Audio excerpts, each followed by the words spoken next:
Kia ora! Mama's back with your dose of reality, and this time it's LEGO Masters New Zealand, Season 1.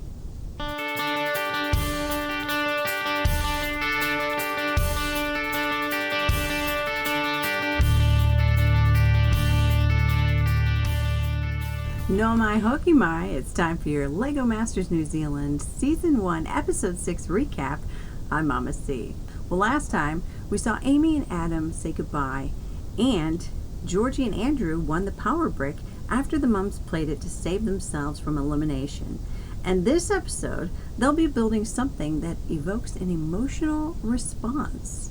Robin and Di greet the teams with some large shapes and his all-green suit. He says that Georgie and Andrew can use an extra hour of build time if they play the power brick. But obviously that's not going to come till later, because first they're going to have a sorting challenge. What that means is each of the teams has a certain amount of bricks. They have to sort them by color and type, and the first team to complete this challenge will win an advantage.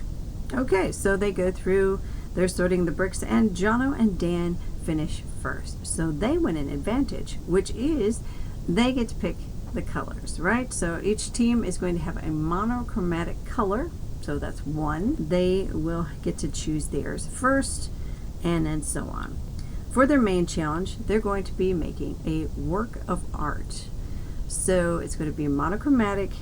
It's supposed to evoke an emotional response, and all the visible bricks have to be of one color. Jono and Dan pick white, Ma, and the rest of the teams, Glenn and Jake, get Fero, red.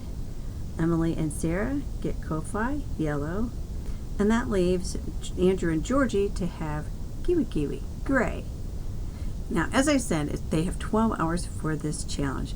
Now, Robin wants to be amazed, and the winner of this challenge is, according to Di, going to have the biggest advantage ever in LEGO Masters New Zealand history. Okay, so it's Season 1, so okay, Di, let's not get carried away. So Jono and Dan decide they are going to do a sculpture called Hope Defeats Despair. It's definitely going to evoke an emotion. Emily and Sarah are doing like a sunshine. And Glenn and Jake, they're doing like a broken heart, sort of revolving on a plinth. Andrew and Georgie is sort of a tower with a younger person helping an older person, called a helping hand. So those are what their builds are. Georgie discusses the different scales of figures. The teams are just absolutely motoring through, though. I mean, Andrew is just like a building machine. The girls start to second guess their idea after Robin gives them a chat, because obviously he is helping them to think this through. So, he's trying to help out, right? So the mums have a chat about it, and so they, after some much struggle on that, they decide they're going to make some changes. Well, they hit the halfway mark. Glenn worries about strengthening their build. Robin questions Andrew and Georgie about them only having 3 figures. The mums have decided on their changes, and Robin asks about Jono and Dan's face and hands, as those are difficult to construct. Twist time, because why wouldn't there be a twist, right? Robin says they're adding a second color of bricks to their builds. Now, this is only like 10 to 50 bricks, but here's the thing.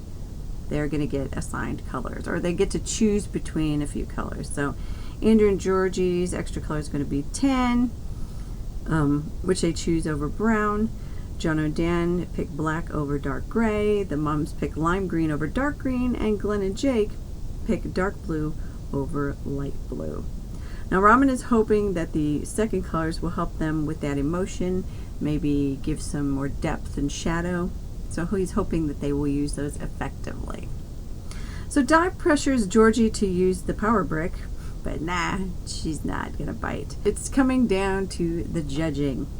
So Jono and Dan, they're up first. Hope defeats despair. Well, I think this is really good. I do.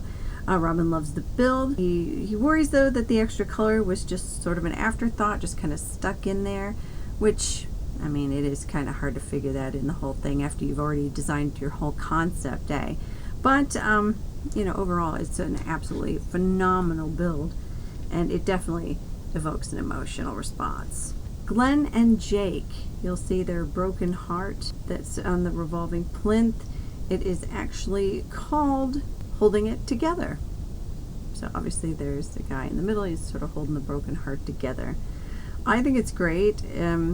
Actually, Robin says that the size is striking. The story may be a bit unclear, but he loves the fact that they used the motion, because they're the only team who involved motion. It's a striking build, and it's got like the hole in the middle there, and the light kind of shines through to show that there's a space missing, right? Yeah, I think it's a nice build. Up next, the mums, Emily and Sarah. All right, so theirs is, well, because originally they had planned the sunshine, but then they had to go and make some changes because they needed to try to evoke more of an emotional response. And so there's a person holding on to the sun. It's good. The hand sculpting is nicely done. Robin appreciates that. The extra color is okay, but he says could have been better. But overall, it's an impressive build. I like the way it looks. This would look great in a garden. I think it's a cool looking sort of piece. Andrew and Georgie, theirs is called A Helping Hand.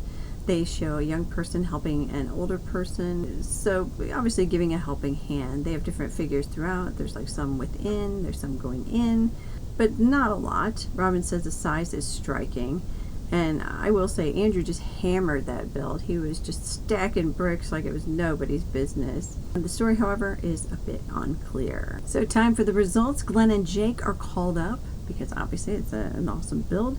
And they included movement and also Jono and Dan. So of those two teams, who is going to win that huge advantage? The biggest in the history of the show, which is only now 6 episodes, but it is season 1.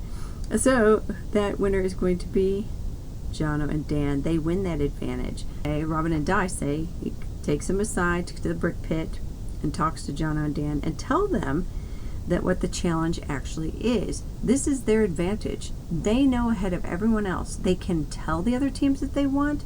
They don't have to tell them. They can tell one team, they can tell all the teams, or they can tell no teams. It's completely up to them. So if they don't want to share this information, they don't have to. So what they're going to do next episode is they must build a tabletop game. So, I don't know, in my mind I picture something like Operation, or or the Game of Life. We have the big spinner. So Roman says, think spinners and just all kinds of fun things, or maybe even a giant mouse trap sort of game. Just putting all that in your head to so you can just go crazy with it and make an awesome tabletop game. So whoever wins the next challenge is going to get a fast forward to the finals. So that wraps up this recap of episode 6, season 1 of LEGO Masters New Zealand. I'm Mama C. Join us again next time, and have a great day wherever you are.